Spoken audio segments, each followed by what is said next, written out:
हम आह भी भरते हैं तो हो जाते हैं बदनाम, वो कत्ल भी करते हैं तो चर्चा नहीं होती है। कुछ ऐसा ही हुआ है कौन बनेगा करोड़पति सीजन 5 के विजेता सुशील कुमार जी के साथ। इन्होंने थोड़ी सी आह क्या भरी, नेशनल मीडिया ने इनको बदनाम करने का ठेका उठा लिया। नेशनल मीडिया बोल रहा हूँ, लोकल मीडिया नहीं।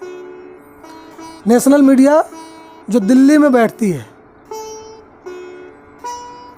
और एक फेसबुक पोस्ट के आधार पर जिस तरह से पिछले 5 दिनों से खबरें आ रही हैं, उसकी हेडिंग को आप सिर्फ देखिए। बदहाल, कंगाल, फटेहाल, शराब, सिगरेट, इस तरह की चीज़ें एक ऐसे निश्चल सीधे साधे इंसान के लिए की जा रही है जिसने अपनी पूरी ज़िंदगी पर्यावरण के नाम कर दी है। जी, हम बात कर रहे हैं सुशील कुमार की। और जिस तरह से पिछले 5 दिनों से खबरें आ रही हैं आपके बारे में, तो हम लोगों ने ये सोचा कि हाथ कंगन को आरसी किया, पढ़े लिखे को फारसी किया। तो हम सीधे आ गए इन्हीं के पास। कैसा लग रहा है? बहुत सनातन सवाल है मीडिया का, कैसा महसूस हो रहा है? हाँ, और एक इसका सनातन जवाब है, अच्छा लग रहा है या अच्छा नहीं लग रहा है। आपको क्या लग रहा है?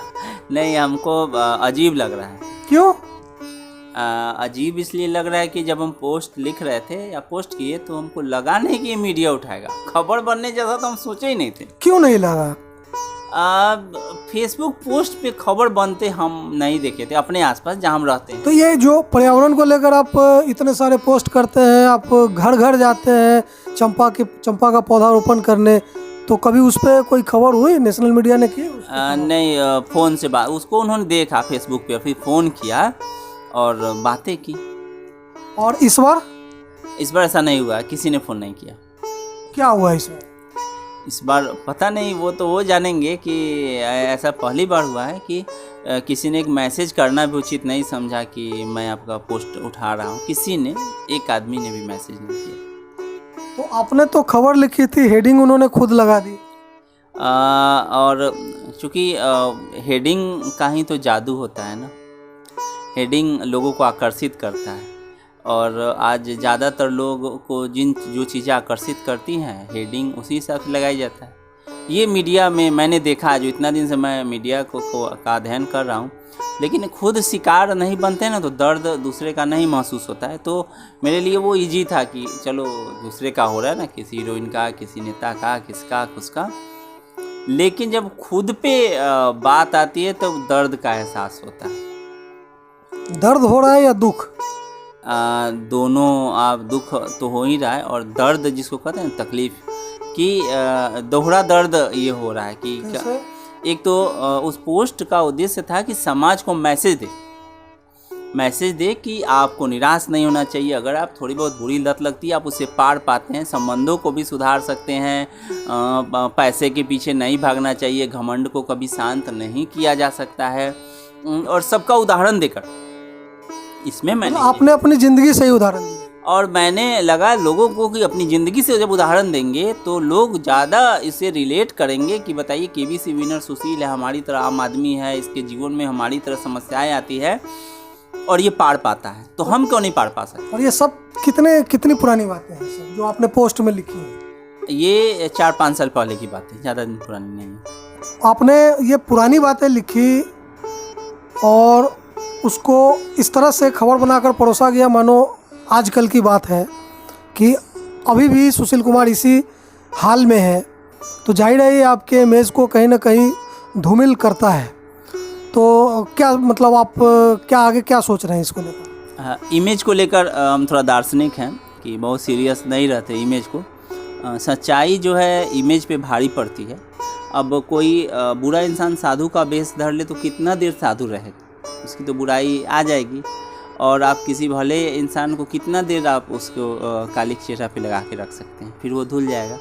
तो इस मामले में हम इस जो न्यायकर्ता सर्वोच्च है ईश्वर, उस पर छोड़ के हम आगे बढ़ते हैं। तो आपने माफ़ कर दिया? हाँ, मैंने माफ़ कर दिया, लेकिन कुछ बेसिक चीज़ होता है जैसे प्रेस काउंसिल ऑफ इंडिया, उसमें हम शिकायत करेंगे और एक मैंने शिकायतनामा उस अखबार को हम भेजेंगे कि ऐसा ऐसा हुआ है, कि इसको आप हिदायत दें कि लोग इतने लापरवाह नहीं हो काम के को जल्दी करने के चक्कर में कि किसी को मार दे। इमेज मारना भी तो उसकी हत्या ही हुई ना।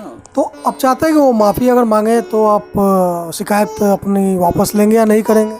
नहीं, शिकायत तो ये करेंगे। प्रेस काउंसिल ऑफ इंडिया में करने का उद्देश्य ये है कि वो कुछ लिखे, सबको लिखे कि जो मारा मारी खबरों की चल रही है, जो आपने प्रेशर बना दिया है कि जो बैठते हैं कि सब पर स्टाफ इतना खबर उसको लगा देना है, चाहे एडिटर को इतना माने जो अपना उन लोग का अंदरूनी मामला होता है उस पर वो कोई गाइडलाइन दे कि आप इन हड़बड़ी में, इस कंपटीशन में कुछ ऐसा नहीं करें कि किसी के इंसान की प्रतिष्ठा धूमिल हो। इस बात का आप ख्याल रखें। इसके एक लेटर लिखेंगे जिसमें सबका जिक्र करते कि आप कहें कम से कम मीडिया को।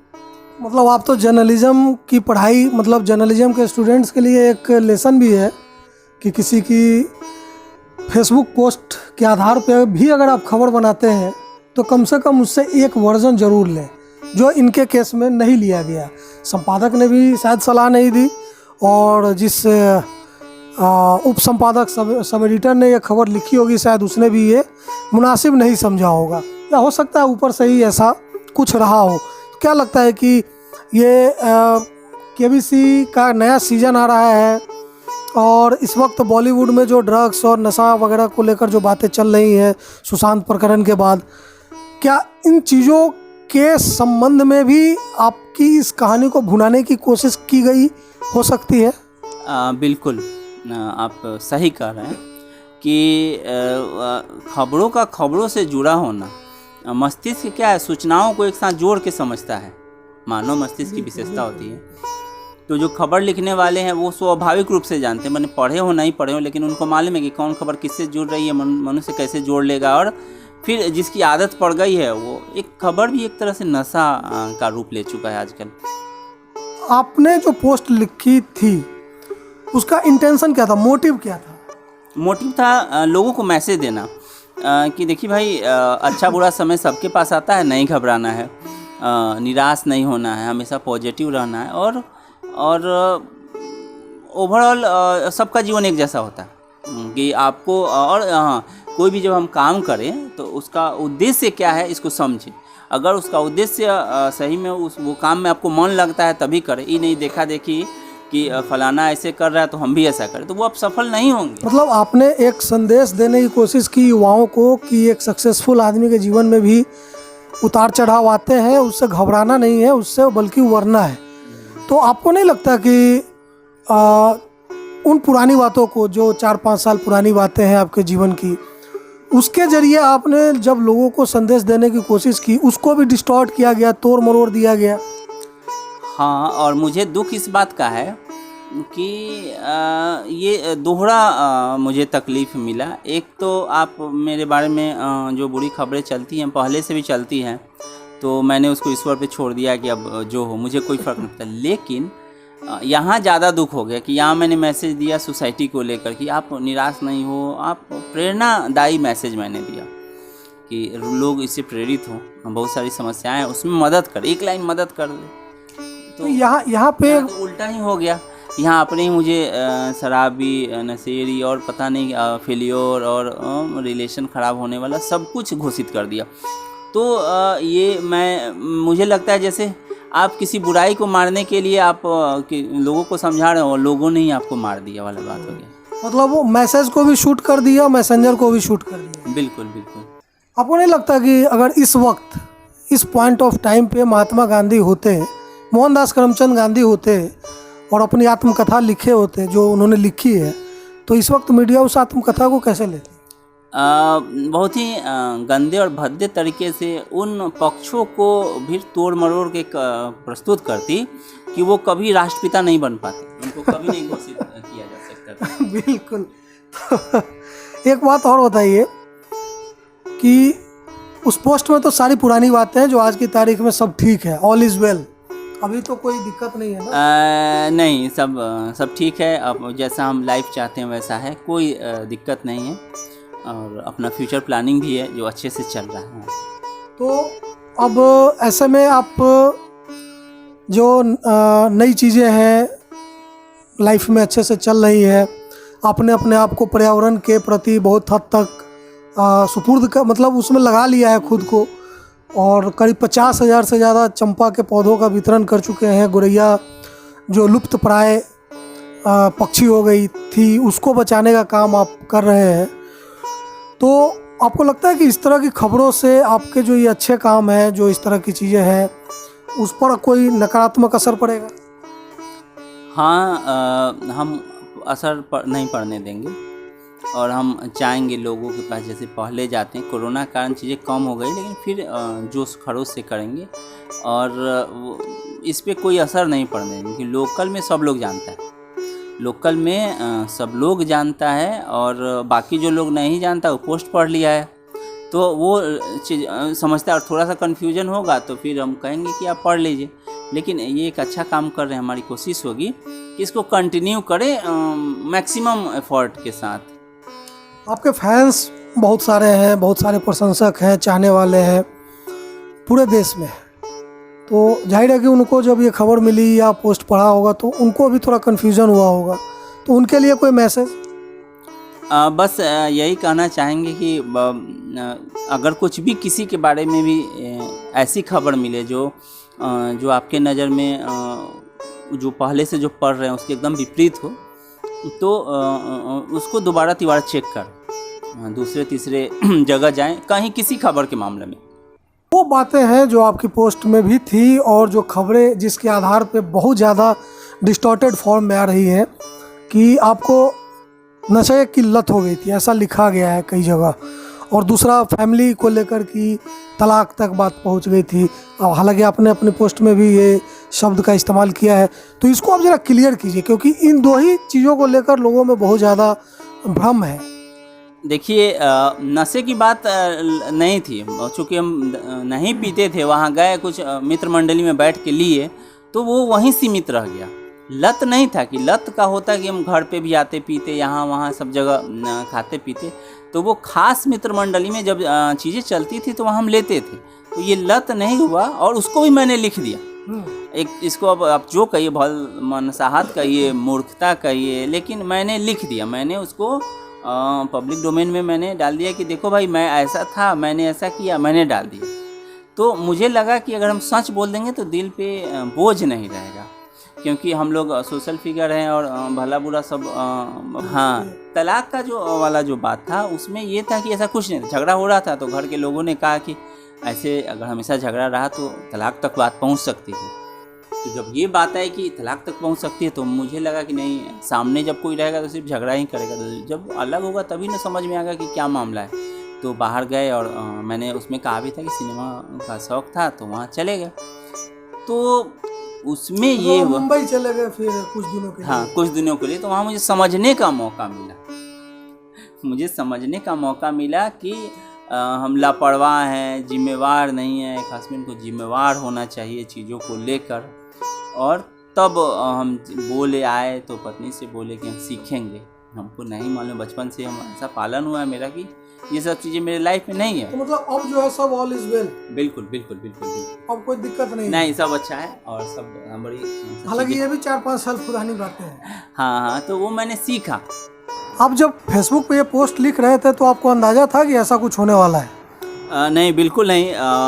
ऐसा रहता तो 10 बार पढ़ के पोस्ट करते या फिर पोस्ट ही नहीं करते। तो अफसोस हो रहा है? जिस रूप में लिया गया है उसको देखकर बहुत अफसोस हो रहा है। तो आगे क्या इरादा है कि इस चीज़ को आप कैसे टैकल करेंगे? अब जो चीज़ें निकल गई, लेकिन आगे एक तरह से सोसाइटी को भी नुकसान हुआ कि बहुत सारी बातें जो आदमी पढ़ता है, जीवन में बहुत सारा अनुभव जो है वो कहता बारी बारी से और लोगों को मोटिवेट करता। जैसे बहुत मोटिवेटर है तो इसलिए हमको कोई ये नहीं है, लेकिन एक हमारा भी योगदान होता है। 10 लोगों को हम प्रभावित करते हैं उनको बेहतर के लिए, तो आपने तो उनका नुकसान कर दिया भविष्य में जो होने वाली चीज़। तो क्या आप नहीं लिखेंगे? आप ये बोल रहे हैं आगे? जैसा आप देख रहे हैं कि सुशील जी भी थोड़े दुखी तो हैं क्या? हाँ हाँ बिल्कुल असर तो पड़ता है उन सब चीज़ों का जो तो न्यूज़ उसको कैसे बेअसर करते हैं? देख रहा हूँ सितार वगैरह भी रखे हैं। हाँ हाँ, अब हम चीज़ों को स्वीकार कर लेते हैं। जो दुनिया है नहीं बदल सकते हैं, हम बदल सकते हैं, लोगों को हम नहीं बदल सकते हैं। हम खुद बदल सकते हैं, अपने आसपास के लोगों को बदलने का प्रयास कर सकते हैं, किसी को नहीं बदल सकते। तो हमारा खुद पे नियंत्रण हम रखने की कोशिश करते हैं, इसीलिए हम अपने बारे में जिम्मेवार हो सकते हैं। तो सितार बजाते हैं क्या? हाँ थोड़ा बहुत बजाते हैं। तो बजाइए जरा सा, आपके चाहने वाले जो हैं ये आपका रूप भी देखें। धन्यवाद।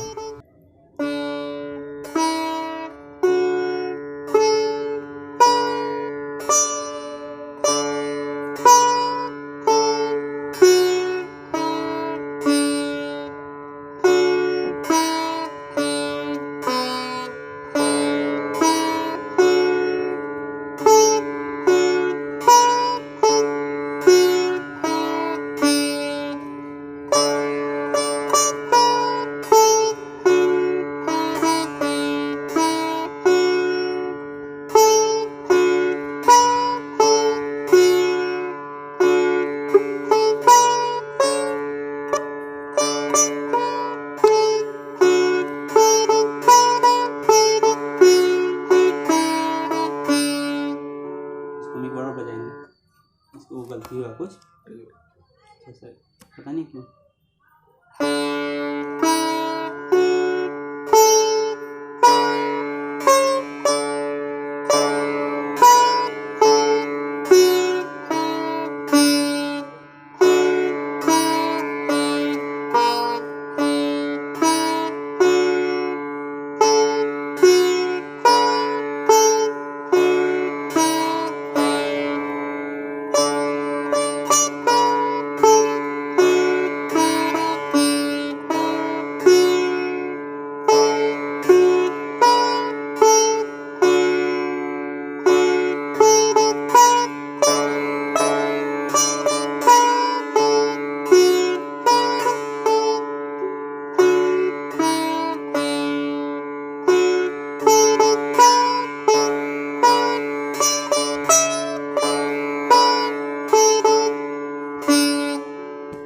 Thank you very much. आपने गाना भी सुनाया, मतलब संगीत भी सुनाया और अपनी सारी बातें भी आपने रखी। तो हम लोग ये कह सकते हैं ऑल इज़ वेल। बिल्कुल हाँ, बिल्कुल बिल्कुल, all is well. All is well. चलिए ऑल इज़ वेल, कहीं कोई दिक्कत नहीं है, कहीं कोई समस्या नहीं है। सुशील जी पहले की तरह एकदम मालदार बने हुए हैं, दिलदार बने हुए हैं, जानदार बने हुए हैं, शानदार बने हुए हैं। कहीं कोई कंगाली फटेहाली वाली बात नहीं है। और जो ये नशे वशे की बात है, ये बहुत पुरानी बात है, जिसको ये बहुत पहले छोड़ चुके हैं। Now all is well. देखते रहिए फाइनल पोस्ट। नमस्कार।